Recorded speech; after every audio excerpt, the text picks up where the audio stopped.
Hey Sugar Cookie, it's me, Mrs. Claus, and I am just holly jolly excited to share with you this brand new children's book, Mrs. Claus Saves Christmas Day. It's all about the time that I saved Christmas Day when Santa was sick. So grab your favorite blanket and get snuggled up and cuddle up, and let's read this story together, shall we? Mrs. Claus Saves Christmas Day, written by Rachel McDaniel and illustrated by Kelsey Marshalsey. 'Twas the night before Christmas and someone was sick. Wouldn't you know it, that someone was Saint Nick? The sleigh was filled and the reindeer were ready to go. All that was missing was Santa to sit down and say, "Ho, ho, ho." Mrs. Claus looked around and found him in bed. "Santa's too sick to fly," the doctor's note read.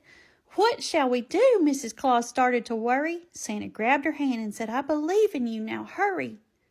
With a twinkle in her eye and her heart full of joy, Mrs. Claus left to save Christmas for each girl and each boy. Away she flew with the reindeer and sleigh, but go down a dirty chimney?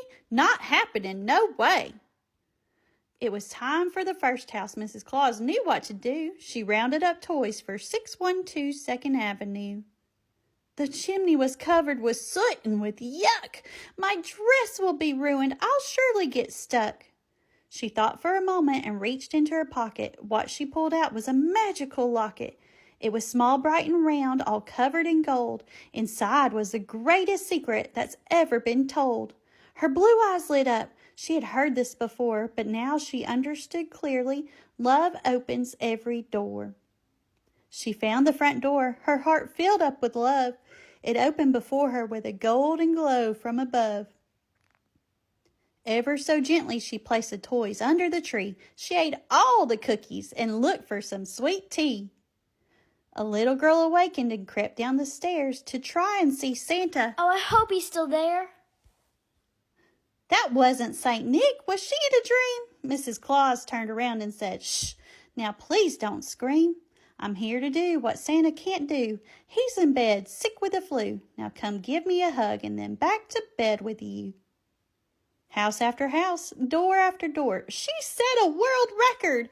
And if you ask her, she could have done more.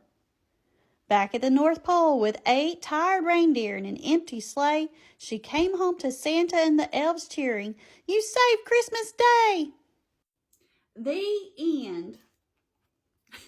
That was so much fun.